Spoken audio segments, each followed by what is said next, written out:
시작할게요. 여기서부터. 1.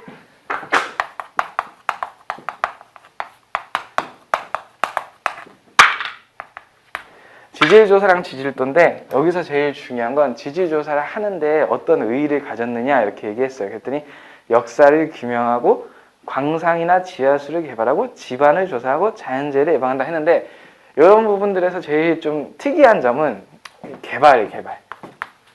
그러니까 지질학과는 개발 논리에 의해서 이거에 의해서 그죠? 지질학과 출신들은 이거 때문에 주로 어디야?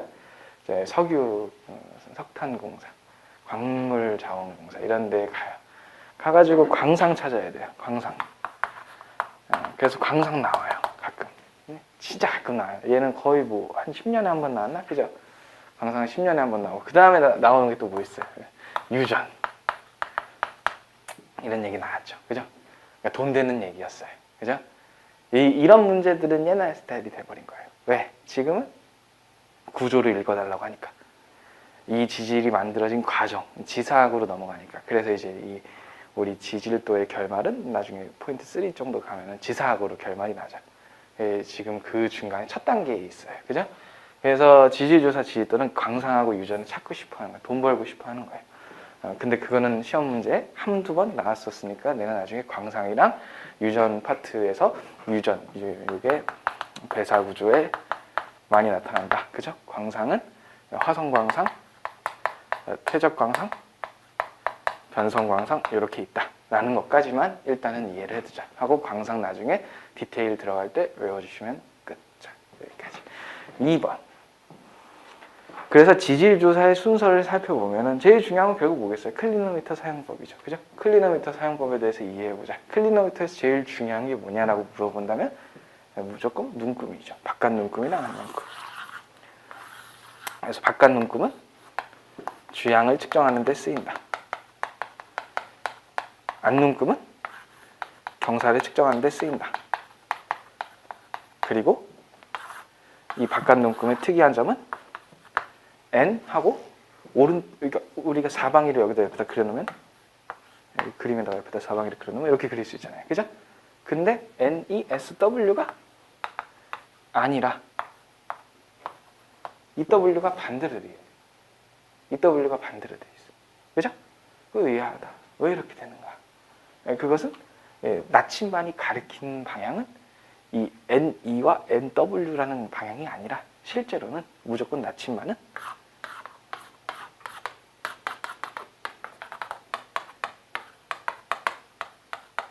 진짜 N, 자북이죠. 자북. 한국말로 자북을 가리키고 있어요. 그죠?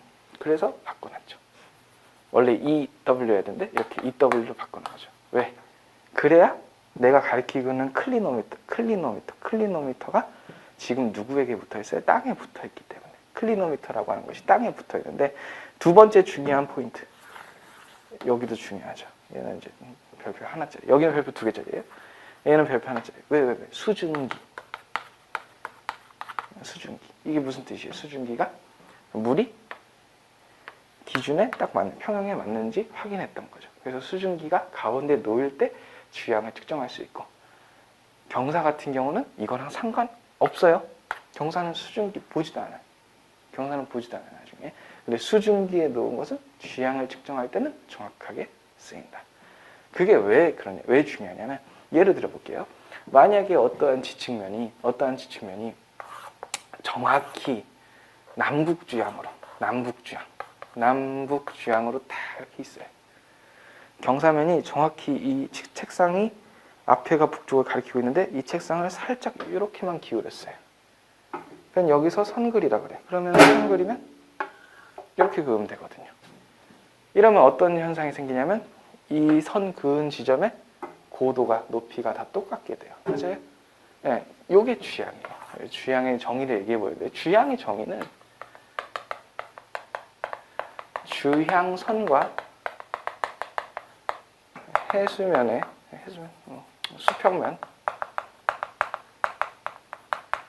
교선이에요. 지구과학은 다시 한번 말씀드릴게요. 처음에 시작할 때 정의가 제일 중요하고 끝날 때는 유형화가 중요해요. 그래서 누가 주양이 뭐야? 그랬을 때 이거 이러시면 안 돼요.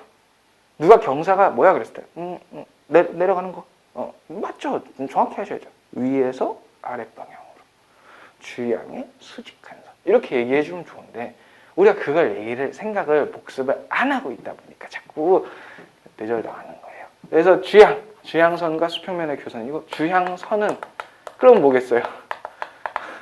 주양 방향의 선 이러면 순환정이 돼버리죠, 그죠? 네, 주양선은 네, 진짜요. 순환정이에요. 주양 방향으로 그은 선 이렇게 얘기해야 되는데 더 이제 성질을 좀 얘기해 보자면 주양선 같은 경우는 동일한 고도에서 같은 지층을 발견할 수 있다. 이런 얘기를 할 수 있어요. 얘가 좀 어렵죠. 여기서부터 이제 시작하는 거예요. 오늘의 수업은. 주양은 정이다. 주양선과 수평면의 교선이다. 근데 주양선은 뭐냐? 주양선은 동일한 고도에서 같은 지층을 확인했다 하는데 동일한 고도가 여기 있었다는 거예요. 여기. 그렇죠? 그러니까 이게 향하는 방향이 NS일 때 주양이잖아요. 그러면은 이 면이 기울어졌을 때 나침반이 어떻게 행동하는가? 만약에 NS 방향이었으면 정상 상태니까 이러면 나침반도 행복해가지고 이렇게 위 방향 가리키고 아랫 방향 가리켜가지고 정확히 북쪽 아래쪽 아무 이상 없어요. 그러면 이럴 땐 주향 NS 이렇게 표현하고 맞아요? 얘가 만약에 기울어졌다. 면이 이렇게 기울어진 상태다. 북쪽은 저기 가운데 위에 있는데 기울어진 상태다 해가지고 선을 그렸어요. 그러면은 북쪽에서 내려온 선이랑 이렇게 각도 차이가 생기겠네요. 클리노미터 갖다 대볼까요? 수증기에 딱 맞아야 되거든요. 그럼 수증기 맞추려면 평평하게 만들어야 되니까 이렇게 클리노미터를 세워놓겠죠? 그러면은 동그라미 안에 나침반이 뭐라고 하고 있냐? 야, 너 북쪽 아니잖아. 너 여기 있는 선이 무슨 선인데? 이 선의 이름이 뭐라고? 이 선의 이름이 주양선이라고요. 그죠? 주양선이라고. 제 주양선과 수평면의 교선이 향하는 방향이 딱 알려줬으면 좋겠는데 갑자기 나 주양 여기 N인데? 근데 이 N2를 클리노미터로 한 방에 알고 싶어. 한 방에 알고 싶으니까 클리노미터가 조작질을 한 거죠. 왜? 나침반은 어차피 북쪽 가리킬 거야. 그래서 여기 가리키는데 주양은 오른쪽 위를 가리키니까 오히려 땅이 오른쪽으로 돌고 나침반은 가만히 있고 그러니까 클리노미터 입장에서 보면 어떻게 돼요? 원래는 NS였으면 이렇게 정상 상태로 잘 가리켰을 인간이 이 주양선 옆에 맞닿은 클리노미터 맞닿은 선이 이렇게 회전하다 보니까 클리노미터 맞닿은 선, 클리노미터 전체가 회전하다 보니까 이 나침반이 거꾸로 돌아가는 것처럼 보이게 됐네요. 결론. 땅이 시계 방향으로 회전하면 침이 반시계로 회전하고 땅이 반시계로 회전하면 침이 시계로 회전하니까 요걸 한 번에 읽고 싶어? 그러면 내가 부호만 바꿔줄게. 말하자면 뿔말을 바꾼 거죠. 그래서 클리노미터의 EW는 반대로 형성되었다. 이렇게 얘기할 수 있습니다. 됐죠? 그래서 얘가 첫 번째 중요했던 거 EW, 바깥 눈금이 반대로 형성된 이유는 땅은 기울어지고 나침반은 그대로 있어서 이렇게 얘기할 수 있겠네요.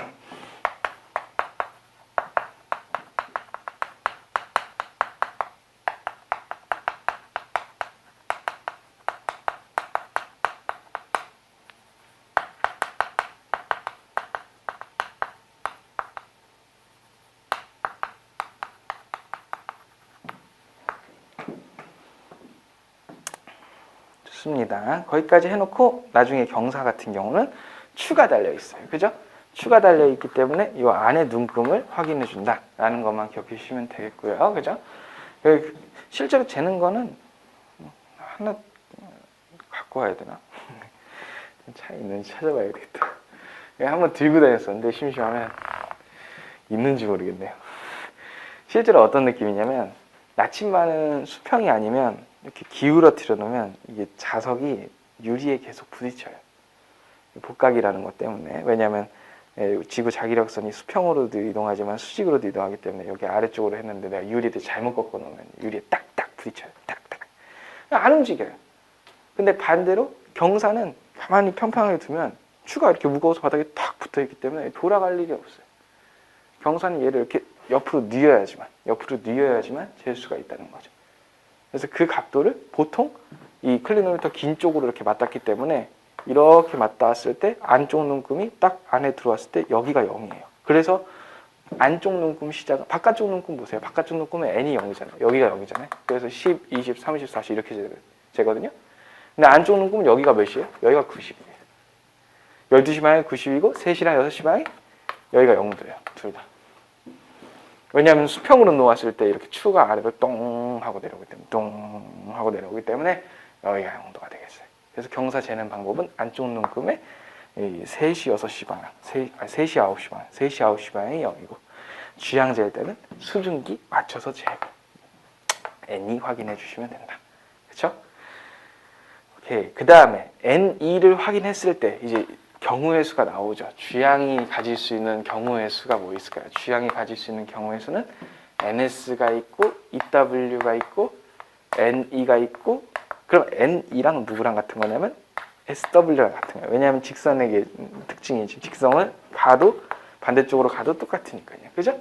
그래서 얘는 이제 SW는 안 쓰고 2로 얼마나 꺾였냐 그걸 썼더니 X도 2 이렇게 해가지고 N에서 얼마나 동쪽으로 꺾였다. 주양이 누가?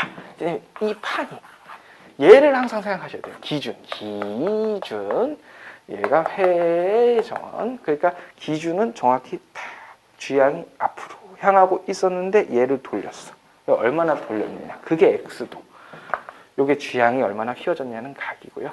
그 다음에 N, X도 W 이러면은 S2랑 똑같은 상황이 되겠죠. 이때 경사가 가질 수 있는 경사의 가능성은 무조건 수직 관계만 가능해요. 왜냐하면 경사라고 하는 것은 물을 흘려보내는 거랑 똑같아요.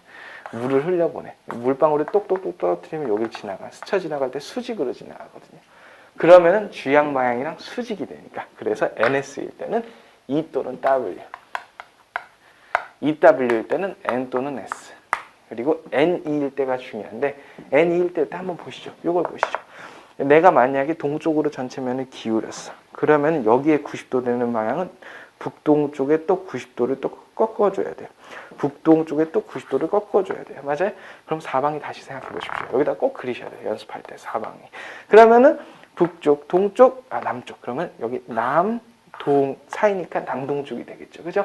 그래서 남동쪽이나 아니면은 반대로 경사 위로 타고 올라가면 남동의 반대니까 북서가 되겠죠. 그렇죠? 그러니까 면이 꼭 이렇게 기울어진 게 아니라 반대로 뒤집어질 수도 있으니까 그러면 북서 쪽으로 기울 수도 있고 남동 쪽으로 기울 수도 있고.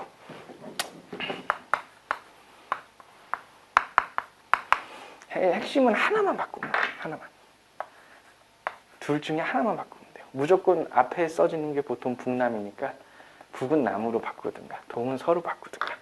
네, 얘는 NE 또는 SW. 이것만 따로 필기하시면 준비되셨겠죠? 그럼 오른쪽 페이지로 가시면 주양경사 표시가 나왔다.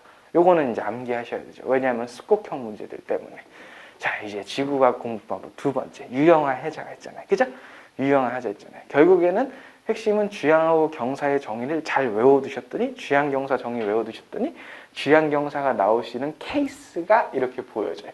문제에서 제일 많이 물어볼 것 중에 하나가 주양 딱 준 다음에 야 내가 N이야. 내가 NE 주양이야. 근데 내가 경사가 SW 안 되겠니? 이렇게 물어보는 거죠.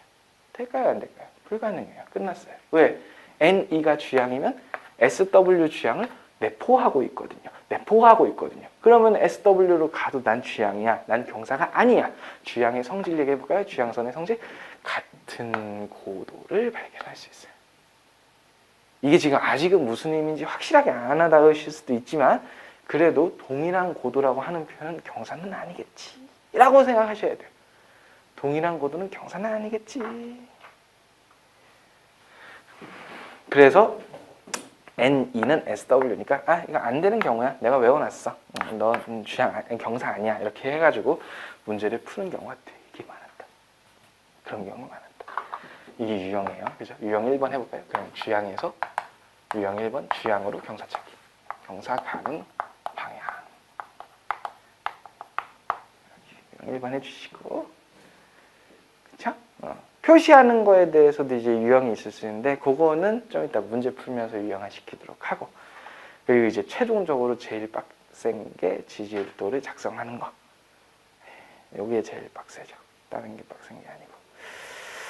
왜냐하면 위에서 주어질 때는 대부분 순서가 어떻게 되냐면 노선 지지율도랑 평면 지지율도를 먼저 주어지고 난 다음에 지지 단면도랑 지지 주상도를 만들어내는데, 그 중에서 우리가 제일 많이 활용하는 방식은 노선 지지율도랑 평면 지지율도를 먼저 보여주는 것이 문제에서 주어진 사례, 지지 단면도를 찾아내는 것이 문제가 원하는 답이 되겠어요. 그래서 결론은 그냥 지지율도, 두 번째 나오는 지지율도, 평면 지지율도가 5번입니다. 지지율도가 거기가 우리가 문제에서 주어진 조건이고, 지지 단면도가 보통 답이 되는 경우가 제일 많죠.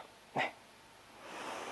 그 둘이 제일 중요해요. 평면이랑 지지 단면도랑. 그것만 체크하시면 되겠어요. 그러면 여기서 그 지지 단면도에서는, 지지 평면도에서는 지지 단면도처럼 어떤 경사를 만드는가에 대해서 요거 한 장짜리 요거로 같이 연습을 해보도록 하겠습니다. 자, 결국에는 우리는 이제 유형 2가 아니라 이제 개념 2라고 할게요. 심화 과정에 왔어요. 1교시 첫 심화 과정에서 얘기하고 싶었던 거는 이 주양 경사에서 어떻게 하면 내가 지질도 문제가 나왔을 때 빨리 읽을 것이냐. 지질도 문제가 나왔을 때, 지질도 기출문제를 풀 때. 이 기출문제들은 뭐 많이 있고, 물론 나오지 않은 지가 조금 됐다고 생각할 수 있겠지만, 어차피 교재에 다 있는 걸로. 그죠? 기본 개념 교재 보면 다 똑같이 있으니까. 그러면 얘를 한 3초 코 풀이 할 수 있는가? 가능합니다. 진짜로. 가능하다고요. 근데 그 전에 하나 해야 될 거는 이 지층에 대한 이해를 좀 해주셨으면 좋겠다. 첫째, 모든 단면도는, 모든 평면도는, 지질도는 두 가지로 구성되어 있어요. 첫째, 고도와 둘째, 암상. 고도는 고도예요. 고도는 어렵잖아요. 고도는 특히 등고도선으로 묶여 있어요. 등고선으로 묶여 있어요. 근데 암상은 뭡니까? 암상의 뜻이 뭐예요? 이것도 이제 중요한 정의. 암상은 암석의 이름, 특징, 종류, 퇴적물, 이런 자갈, 모래, 진흙, 구성물질, 구성 등을 통칭해서 암상이라고 해요. 쉽게 표현하면 암석의 상태, 암석의 종류, 그냥 그 암석 그 자체. 이게 암상이에요. 그래서 암상 같은 경우에는 대부분 지층의 경계면을 알려주게 되겠죠. 이유, 우리가 지질도에서 배우는 암상들은 대부분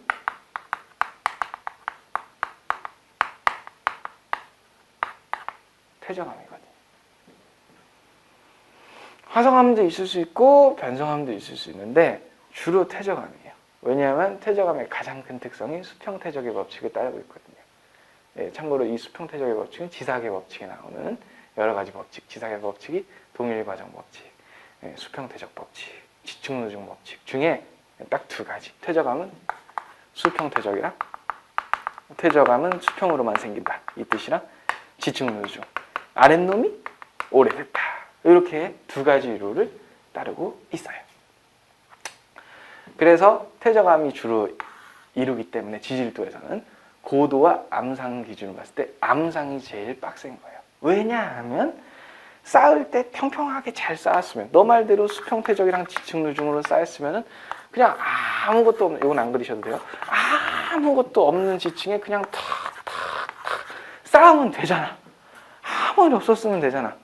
근데 두 가지 일이 생긴 거예요. 첫째, 침식이 일어난 거예요. 그래서 얘가 파인 거예요. 그러면 드러나겠죠.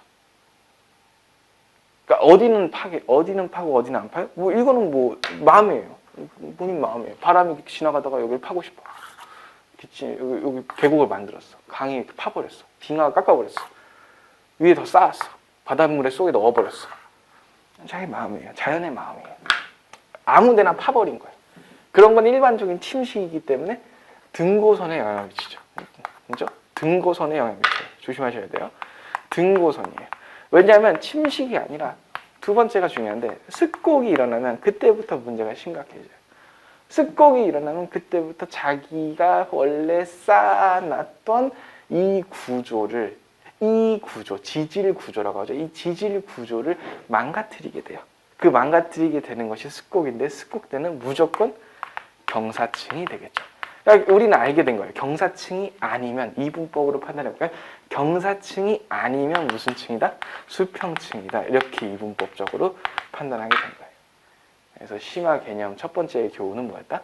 주로 지질도에서 나오는 암석들은 퇴적암의 구조를 다루고 있다. 지질 구조가 나오는 암석들은 퇴적암인데 그 퇴적암은 딱 이분법으로 나눠서 생각해보면 수평하든가 기울어졌든가 내가 그걸 확인하려고 클리노미터를 쓰는 거야. 이렇게 생각하시면 돼요. 수평하든가 아니면 기울어졌든가.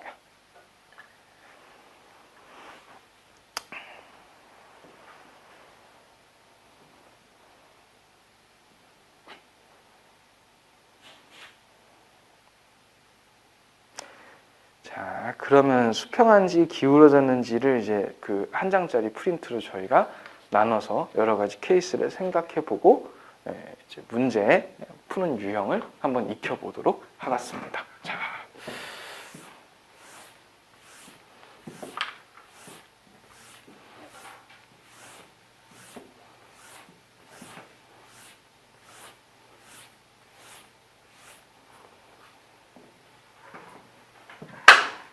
혹시 뭐 너무 1교시부터 뇌절이 심하게 오시거나 나는 이런 정도의 충격을 원한 것은 아니었는데 하시는 분들은 쉬는 시간에 꼭 오셔서 얘기를 해주십시오.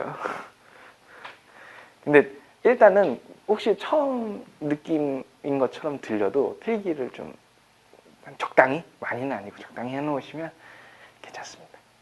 특히 문제풀이 필기만 좀 꼼꼼하게 해놓으셔도, 기출문제 풀이만 필기만 꼼꼼히 해놓으셔도 복습하는 데에 시간 가끔씩만 들이면 괜찮습니다. 제가 분명히 말씀드릴게요. 지구과학은 노가다입니다. 노가다 하시면 돼요. 여러 번 보시면 돼요. 여러 번 보실 때 단 몰아서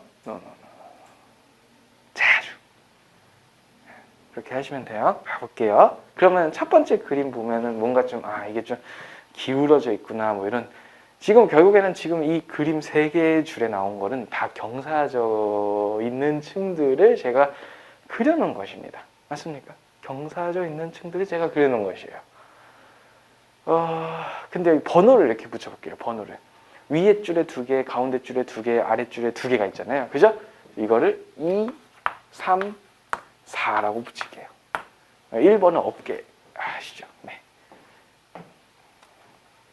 그래서 첫 번째 그림 2개가 2번, 두 번째 그림 2개가 3번, 세 번째 그림 2개가 4번입니다. 그죠? 그래서 이렇게.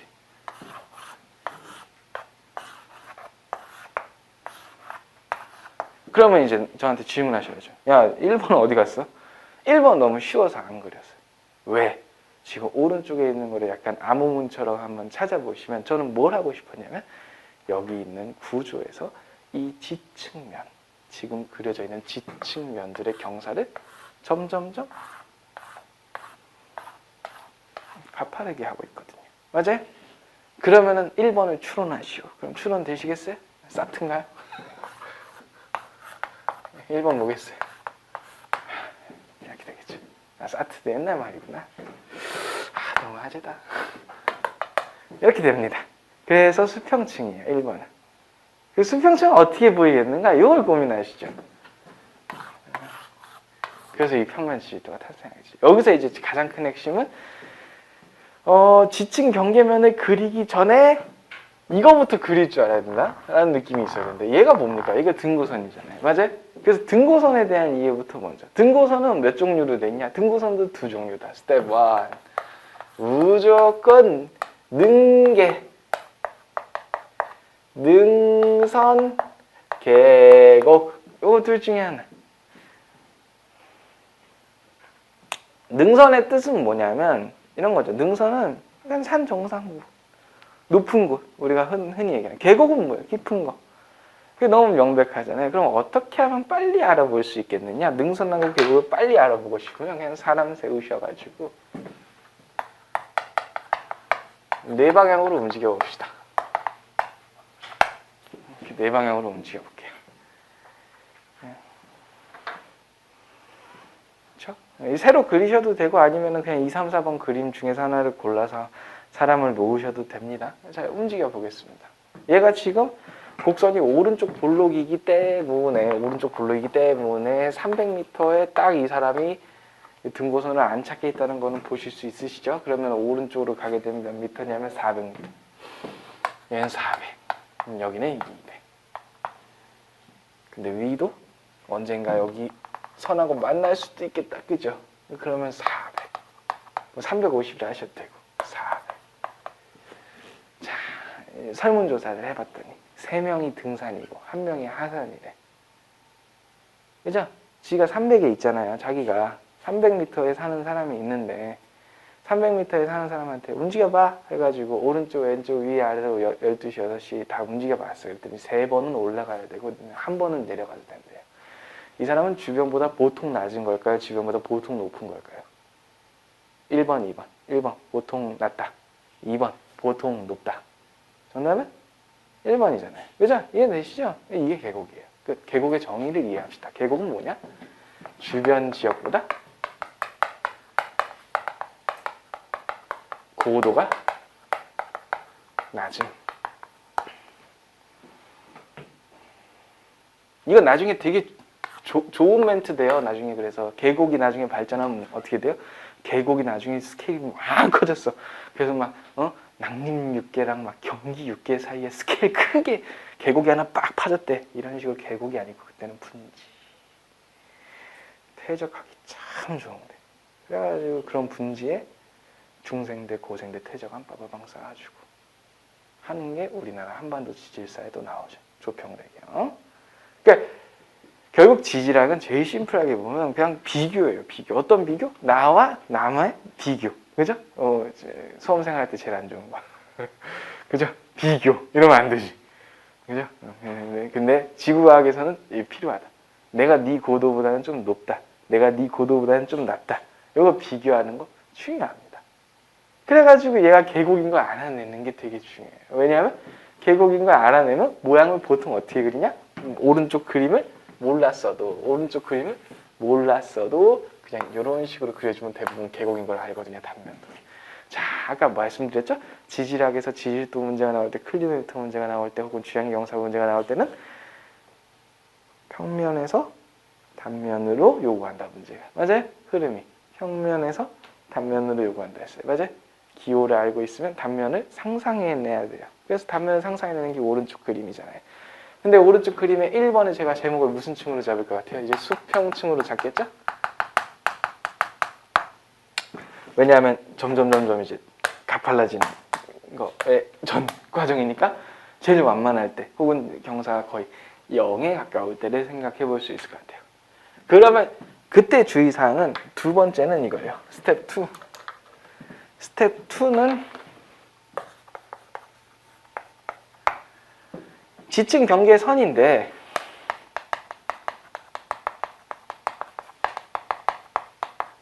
지층 경계선의 간격을 보는 거예요. 주양도 보죠. 이 간격이란 말이 나중에 경사가 되는데 일단 주양을 먼저 본다고 생각해 봅시다. 주양과 간격. 두 개, and. 그러면 지층 경계선의 주양을 보겠다, 지층 경계선의 간격을 보겠다, 주양을 보겠다 하는 것은 결국 이 사람한테 물어보라는 거예요. 야, 너 주양 알아? 그랬더니 이 사람, 나 주양 하나 알아. NS. 사방이 그려줬더니 NS. 그러면 되게 좋아해야 되는 거예요. 왜냐하면 이 사람이 발견한 지층이 여기서 N방향이나 S방향으로 가면은 또 나온다는 얘기거든요. 주양의 가장 중요한 정의는 결국에는 동일한 고도에서 똑같은 암상이, 똑같은 암층이, 똑같은 경계면이 발견된다는 데 있어요. 아까 여기서 연습했던 제일 쉬운 얘가 이거예요. 이렇게 기울였는데 내가 여기 있는 선 하나만 다 그어주면 거기 있는 선에는 중앙 라인의 모든 책상상의 센티미터가 예를 들면 10cm 상승했습니다. 20cm 상승했습니다. 30cm 상승했습니다. 이렇게 똑같은 고도만큼 똑같은 높이만큼 상승한 그런 경계면이 나한테 보이고 있다는 거예요. 주양의 가장 큰 특징이죠. 그러면 이 사람이 얘기하는 주양이 뭐가 있냐 그랬더니 하나가 NS가 있다. 그러면 NS 행복해야 돼요. 왜냐면 NS 방향으로 가면은 내가 경계면을 볼 수 있어. 예를 들면 왼쪽이 A층, 오른쪽이 B층이다 그러면 내 A, B의 경계면은 300m에 딱 갖고 있어. 내 위치에서. 내가 지금 딱 땅 밟고 있는데, 내 등산하고 있는데 300m에서 A, B 둘 다 보여. 그리고 나서 또 물어봤어요. 근데 수평층은 문제가 있어요. 수평층 기호 보시면 십자 모양이죠. 십자 모양의 뜻이 뭐예요? 주양이 졸라 많다는 거예요. 맞아요? 주양이 너무 많아가지고 왼쪽 위로도 주양 가면 돼. 이렇게 주양 갔어요. 그랬더니 여기 교점에 닿아버려. 아, 이게 무슨 뜻일까요? 여기서부터 시작된 거예요. 여러분들이 이 지지도 문제 풀 때 주양과 주양의 교점을 그으시는 이유는 주양이 가진 성질 때문이에요. 왜냐하면 내가 분명히 여기서 300m의 A, B를 둘 다 보고 있어. 내가 A, B가 둘 다 옆에 보여. 하고 주양을 이번에는 NW죠. 저렇게 하면 NW로 잡았어. 그럼 NW 방향으로 쭉쭉 가. 쭉쭉 가는데 문제가 생겼어요. 여기 사람 여기 가면 이 사람이 공중부양하는 거 아니면은 좀 위험한 상황입니다. 왜 그렇죠? 관측자는 300m의 주양선을 언급하고 있어요. 300m에서 A, B의 경계면을 발견했다 해서 300m가 이 사람한테 아주 중요한 고도였어요. 근데 이 사람이 왼쪽 위로 갔더니 어떻게 됐죠? 등고선이 200하고 300 사이로 가버렸죠. 이 사람은 발밑이 꺼진 겁니다. 상상이 되십니까? 여기 위에서 본 건데 이 사람이 지금 300m에 서 있다라고 등고선이 얘기해주면 이 사람은 300m에 딱 있었어요. 근데 왼쪽 위로 북서쪽으로 가라고 해서 갔더니 거기서 주양이 있을 것으로 믿어 의심치 않았는데 알고 봤더니 아니었어. 250m였어. 그럼 이제 배신당한 겁니다. 이 사람은 발이 푹 꺼지겠죠. 하고 떨어지겠죠. 250m 가면은 절대로 A, B 경계면을 찾을 수가 없어요. 그랬다가 다시 이제 회복을 하죠. 좀 더 가볼까요? 좀 더 따라서 가볼까요? 네 하면 언젠가 300에 도달합니다. 졸라 행복해요. 왜 그렇죠? 300에 딱 올라가자마자 300의 교선에 닿자마자 300 등고선에 닿자마자 A, B 둘 다 보이네. 이렇게 됩니다. 그래서 이 지점도 A, B 경계선, 이 지점도 A, B 경계선이라 합니다. 그래서 수평층은 핵심이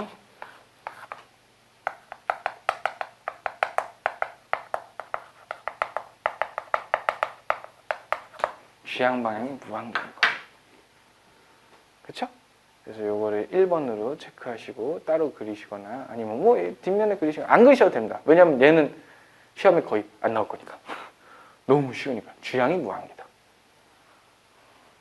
그러니까 얘는 주양을 남발하는 거예요. 이렇게. 한번 보실까요? 북동. 그럴 때마다 교점이 닿아요. 다 300인 애들이랑. 그래서 결론입니다. 그래서 지층 경계면이 그렇죠? 수평층 특성은 뭡니까? 지층 경계면이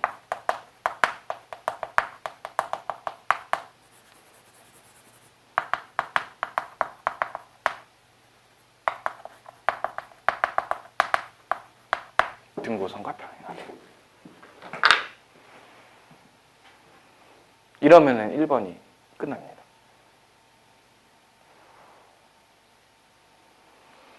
마찬가지로 5번도 그리지 않습니다. 그러기 너무 심플합니다. 5번은 무슨 층일까요? 경사가 가팔라지다 못해서 몇 도에 가까워질까요?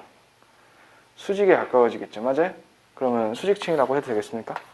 그럼 수직층의 가장 큰 특징, 주양이 그냥 무조건 하나예요. 예를 들면 이 그림에서는 단면을 이렇게 잘랐어. 그러면은 위에서 보면은 계곡이야 이렇게 했으니까 계곡 해주고 2, 3, 4 능선은 딱 반대예요. 여기서 4, 3, 2 해주면 능선이에요. 그래서 읽기가 되게 쉬워져요. 잘 보세요. 잡아보세요. 이렇게 보면 4, 2, 2 다 하산이에요. 그냥 능선이죠. 이런 식으로 계곡 능선 잡는 거는 어렵지 않습니다. 한 지점 잡아가지고 이 사람 이동시켜 보시면 돼요. 아니면 형태를 그냥 외우셔도 되고 그냥 볼록한 쪽으로 숫자가 작아진다. 능선. 오목한 쪽으로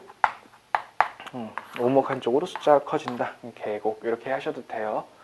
그걸로 외우셔도 되는데 저는 그냥 등고선을 생각을 좀 해보자 이 얘기를 드리고 싶었고 결론 수직층은 완전히 주양선이 등고선을 무시하죠. 이렇게 그렇죠? 무시하죠. 그래서 수직층은 그냥 멘트만 수직층은 한 주양선 내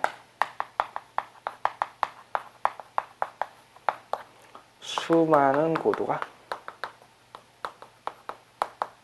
존재한다. 이 지층의 주양선이 여러 개가 있을 수 있는데 A와 B 사이에 주양선이 여러 개가 있을 수 있는데 그 주양선들이 무한계에 있는 거예요. 무한계. 무한계 쭉 내려가 있는 거예요. 다 잘라버린 거예요. 수많은 고도가 존재한다. 그래서 쉽게 표현하면 지층 경계선이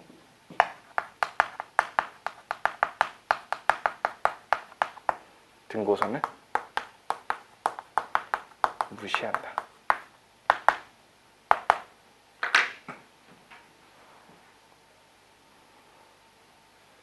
여기까지 수직층입니다. 됐죠? 그럼 남은 거는 무슨 층이에요? 결국엔 이분법적 사고. 멀쩡한 층. 이게 멀쩡하다고 하긴 좀 그렇지만 심플한 층, 안 심플한 층 이렇게 나누는 거예요. 이분법 사고. 그래서 이 지층 경계선 간격을 이제 읽어보면 되겠습니다. 요것만 읽고 잠깐 쉬고 할게요. 요것만 읽고. 자, 그래서 경계선의 간격을 읽어보면 다음과 같습니다. 자, 이 오른쪽에 이 등고선이 향해져 있는 것이 의미하는 게 결국에는 같은 고도라는 거잖아요. 그럼 같은 고도 상에서 만약에 지층 경계선이 이런 식으로 그려져 있다면 그것은 이 지층 경계선의 같은 고도에 있는 지점들에 연결된 선이 무슨 선이다? 이게 주양선이다 라고 한 거고, 이 주양선의 간격을 재보는 거예요. 오늘은 이걸 간격을. 이거 어떻게 간격을 재냐? 할 수 있어요. 어렵지 않아요. 하나 그려져 있는 거에다가 아무렇게 표시하시고, 여기 제가 두 선을 그려놨으니까 순서대로 우리가 서열대로 나눠볼까요? A층, B층, C층 이렇게 나누고, 이쪽에 보이는 층에도 맨 왼쪽 하단에 요만큼 보이는 구역에다가 A층, 여기다가 B층, 여기다가 C층 이런 식으로 나눠서 지표면에 보이는 대로 A, B, C를 나눠주시면 감사하겠습니다. 그럼 여기 하나 없겠네요. 여기는 물음표. 얘는 난 모르고요. 자, 시작하겠습니다. 2번 그림에서 2번 그림만 잠깐 집중해서 보면 2번 그림에서 등고선 간격을 어떻게 재냐면요. 등고선 간격을 이렇게 오실 때 여기 끝에 꼭지점 있죠. 이거 오른쪽 볼록의 꼭지점, 요 꼭지점, 요 꼭지점과 꼭지점의 접선을 다 그어줍니다.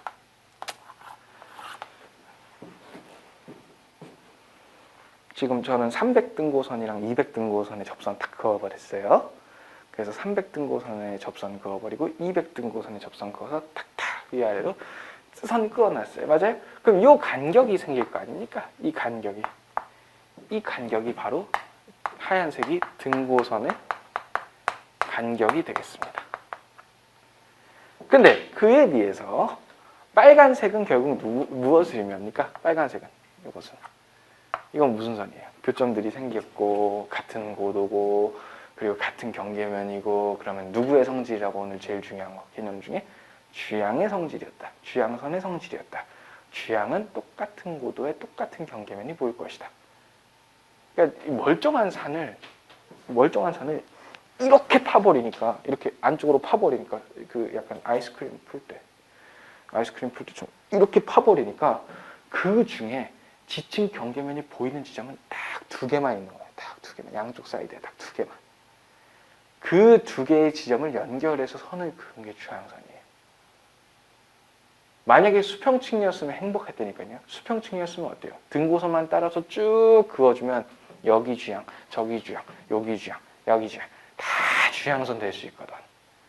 근데 경사층, 기울어진 층은 특정 고도의 특정 주양만 가능하거든요. 그래서 그게 좀 내용이 어렵기 때문에 일단 그 간격만 체크를 해주시면, 여기 간격에다가 우리가 뭐라고 쓰시냐면 A와 B의 200주양선. 보통 이렇게 공식적으로 아니고 이렇게 꼼꼼하게 쓸 때는 이렇게 씁니다. 그리고 이 둘 사이의 간격이 주양선의 간격이죠.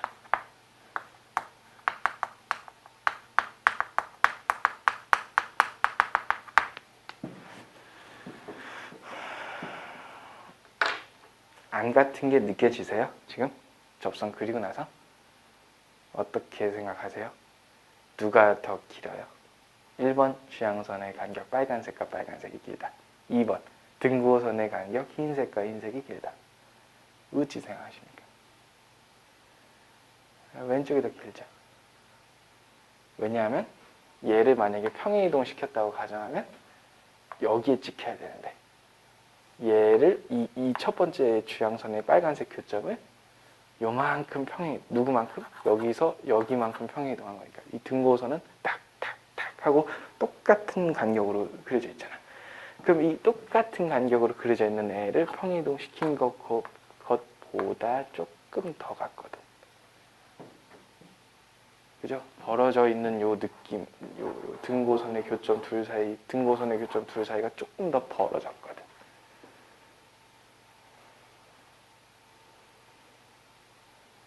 그러면 주향선 간격이 더 넓어진 거죠.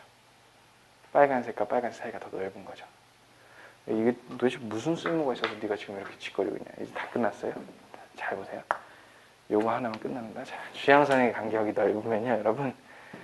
이 주향선의 뜻이 100m 차이 나는 주향선이잖아요. 그러면은 100m는 보통 고도를 의미하는 거였죠, 아까? 미터는 고도를 의미하는 거였죠. 그 다음에 주향선들은 경계면이었죠. 그럼 빨간색은 위에서 봤으니까 가로 길이죠. 근데 100m는 세로 높이 차이죠. 그럼 가로 세로 하면 생각나는 거 뭐 있습니까? 기울기 있죠. 맞아요? 그럼 기울기에 대한 탄젠트 세타 해보시겠어요? 그러면 이 주향 결국 지층의 탄젠트 세타는 빨간색 선과 빨간색 간격.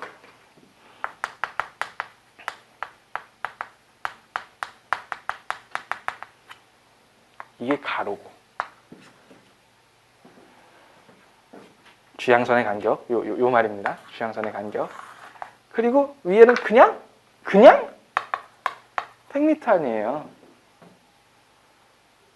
그럼 등고선의 간격은 무엇을 의미하냐? 여기서 중요한데 등고선은 결국에는 뭘 의미하냐면 지층이 있었든 없었든 생각해 보십시오. 우리 지금 똑같은 상황에 1, 2, 3, 4, 5를 하고 있는 것 같지 않아요? 똑같은 상황에 1, 2, 3, 4, 5를 하고 있다는 말은 이 지형은 똑같이 생겼다는 거예요. 맞아요? 이 지형은 똑같이 생겼어요. 그러면 이 지형의 대표적인 경사는 어떻게 잴 수 있습니까? 그냥 이걸 이렇게 기울어진 걸 확인하면 되잖아요. 얘도 탄젠트잖아요. 맞아요? 그럼 얘도 탄젠트니까 등고선의 간격은 결국엔 누구의 탄젠트를 구하기 위해서? 지형의 경사를 구하기 위해서.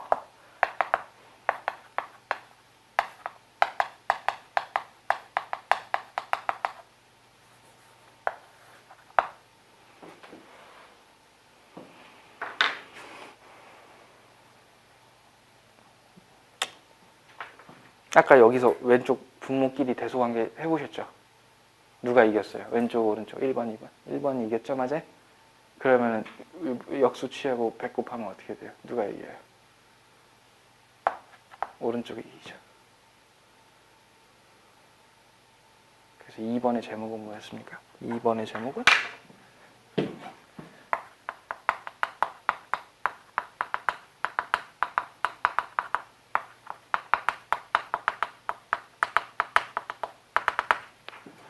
지층이 지형보다 원만할 때였습니다. 그리고 오른쪽 그림에 다시 보시면 뭐 그렇게 생겼네. 대충 이해가 가네. 하실 수 있을 것 같습니다.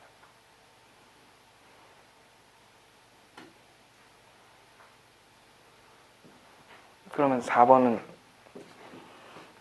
반대로네요. 그죠? 4번도 연습해 볼까요? 4번.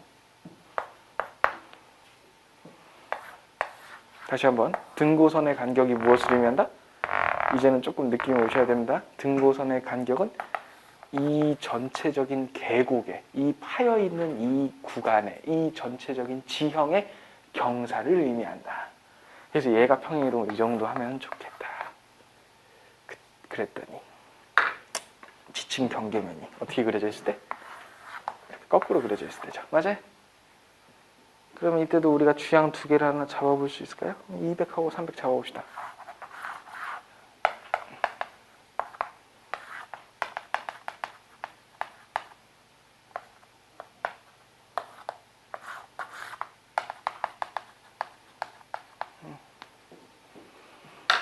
이번에는 어떤가요? 이번에는 빨간색의 간격이 약간 좀 잘 못할 것 같은, 좀 좁을 것 같은데 이런 생각 드시지 않나요?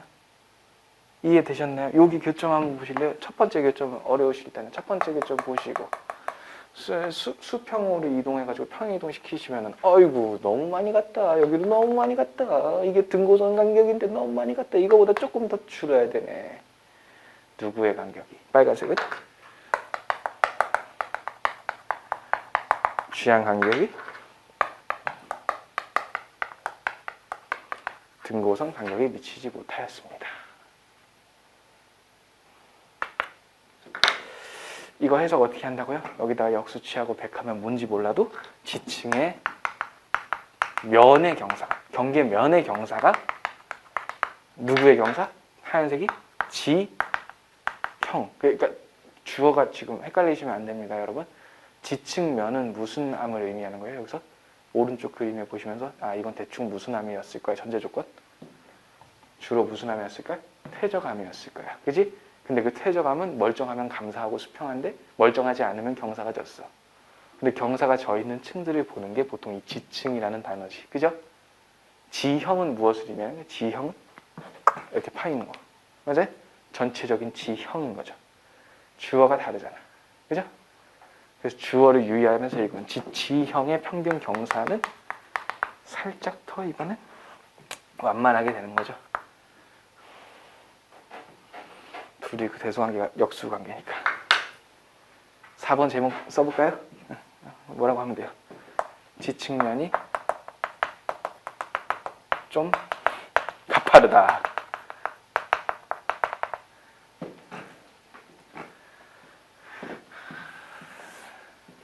그래서 이제 벌써 50분이 지났네. 쉬어야 되는데. 그죠? 쉬어야 되는데.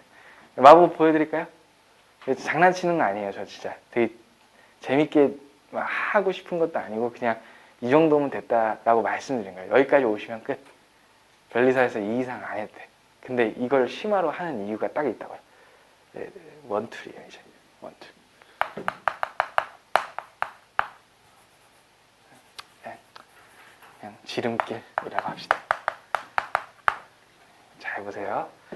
등고선이 이렇게 그려져 있잖아요. 근데 이걸 그냥 생각으로 이렇게 지나가잖아요. 이러면 무조건 수직진. 근데 이거 평평하게 따라가잖아요. 평행하게. 그럼 무슨 층이겠어요? 이건 해봤잖아요. 무슨 층이겠어요? 그쵸? 그럼 여기 남은 구역이 총 몇 개의 구역으로 나눠지냐? 3개로 나눠져요.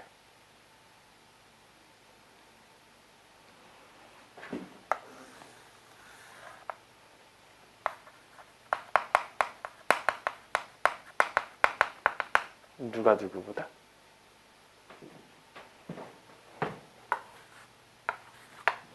지층이 지형보다 원만할 때, 알았죠? 그 다음에 이렇게 반대쪽으로 볼록하면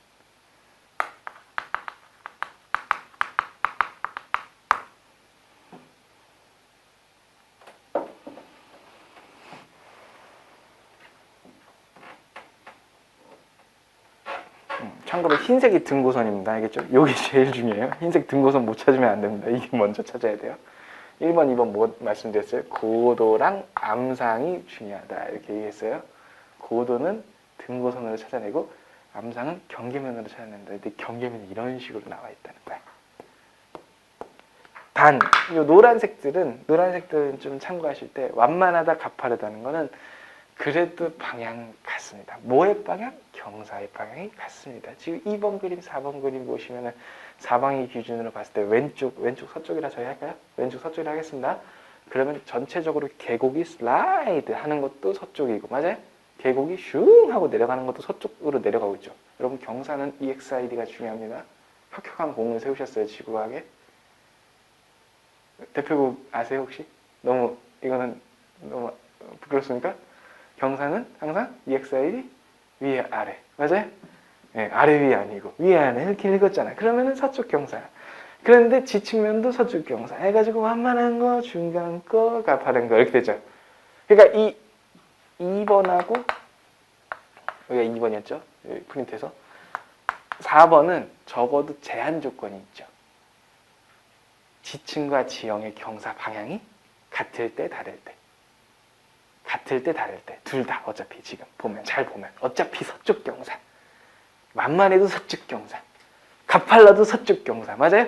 그러니까 경사 방향이 뭐 할 때? 그죠? 경사 같고 누가 만만할 때? 지층, 그치? 지층면이, 경계면이 만만할 때 경사 방향이 같고 방향이 같고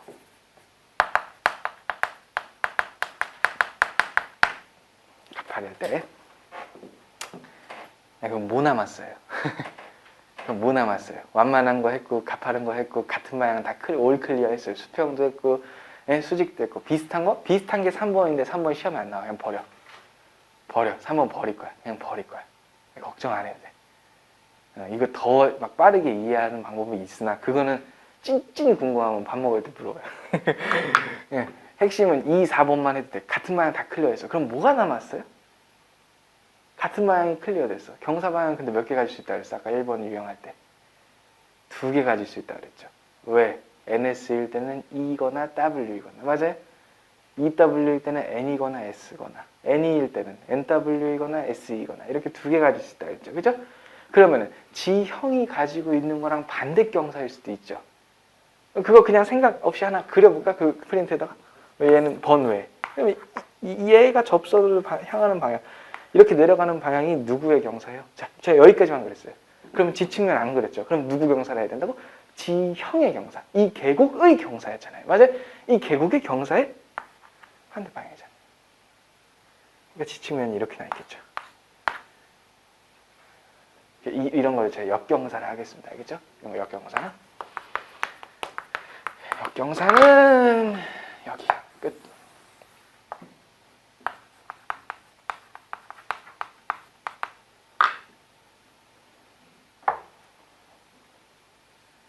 네, 마법 부리는 게 아니라 했어요. 왜냐하면 요 원투를 적용해 보면 기출예제 3번 가볼까요? 44회 문제.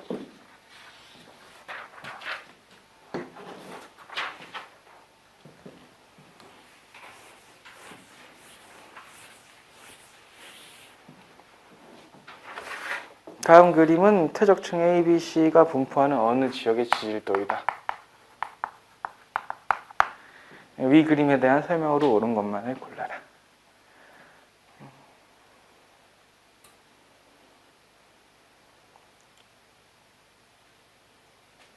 자, 그러면은 여기서는 단면도를 그려내면 좋겠고 단면도를 그려내고 싶은데 단면도를 그리기가 힘든 것 같아요. 그래서 뭐부터 확인해주면 좋다? 스텝 1, 능계. 그쵸? 능선하고 계곡. 예, 선 2개 그어주면 딱 좋겠네요. 보통 알파벳 순서에 따라서 하면 제일 좋습니다. 그림에서 요만큼 한 3분의 1 지점에 능선. 아래 3분의 1 지점에 거기 좀 보이세요? 이렇게 등고선이 이렇게 돼 있고 맞아요? 등고선이 이렇게 돼 있고 그러면 능선 계곡 찾으셨어요? 여기는 능기가 다 있네요. 능기가 다 있어요.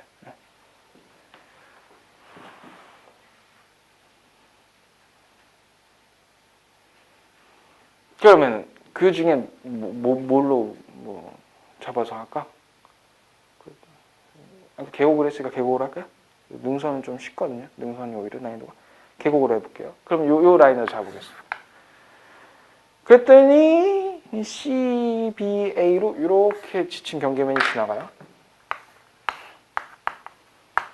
어차피 여러분들은 교재 보실 거니까 저는 살살 그릴게요. 그죠? 그럼 잘 보세요. 대박 사건. 잘 보세요.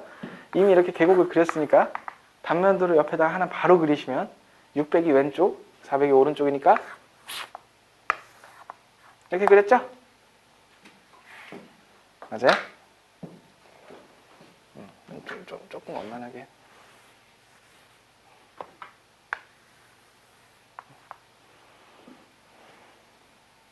이렇게 자를게요. XX 프라임이라고 보통 자르니까.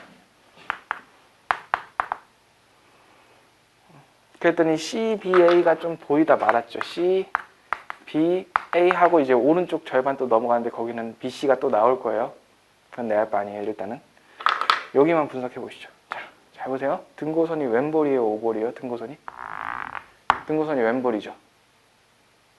근데 이 지층 경계선이 CB선이나 BA선은 어떻게 됐어요? 오볼이죠.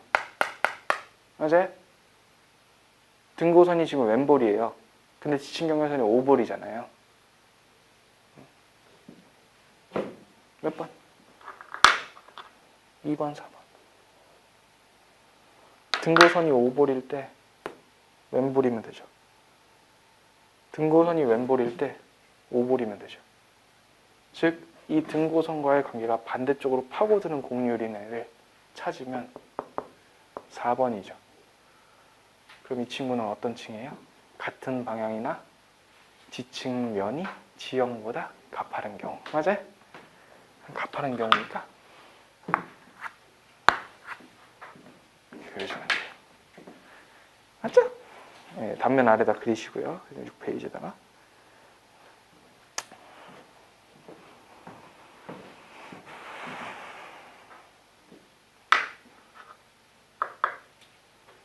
그 다음에는 여기 오른쪽으로 와보십시오. 오른쪽으로 와보니까 등고선이 완전 쪼꼬매졌어요.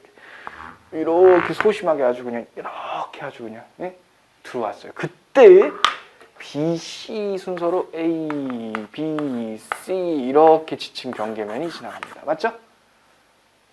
그러면 등고선은 이렇게 생겼는데 지층 경계선은 이렇게 찢어버렸죠. 맞아요? 등고선은 이렇게 생겼는데 지층 경계선은 쫙 이렇게 찢어버렸죠. 제가 파란색이라고 했죠. 이거 무슨 층이죠? 역경사층입니다. 얘네들은 역경사예요.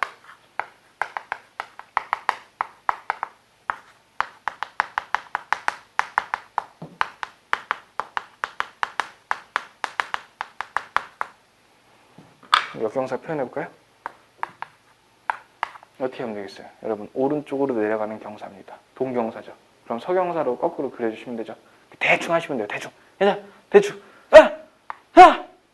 자, 끝. 여기 중간에 만나버렸어. 그래서 나중에 이게 습곡의 향사축이 되겠네요. 그죠?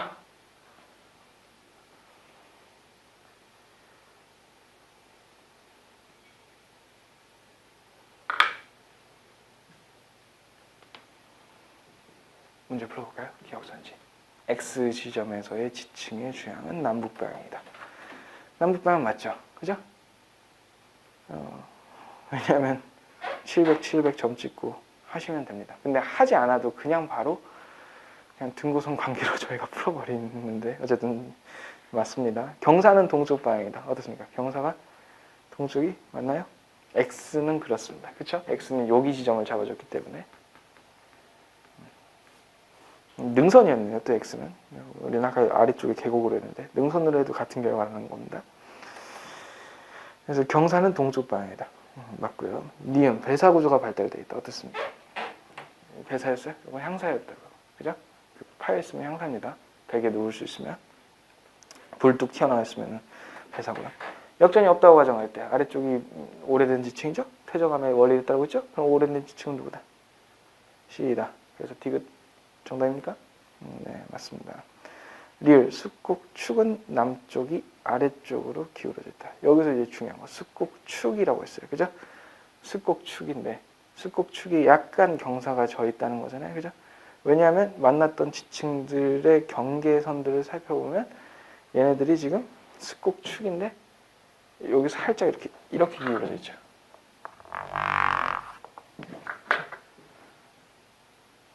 보시면은 얘네들이 경사가 가파르고 완만하고 요거를 따져야 되고, 두 번째로는 위에서부터 아래쪽으로 내려오는 거잖아요. 그죠? 그 위에서 만났던 지점의 지층면에 그 미터를 살펴보면 걔는 한 지금 뭐 보고 있냐면 B랑 A의 경계면에 등고선을 보고 있는데 등고선이 한 300m에서 만나요. 300m에서 만나요.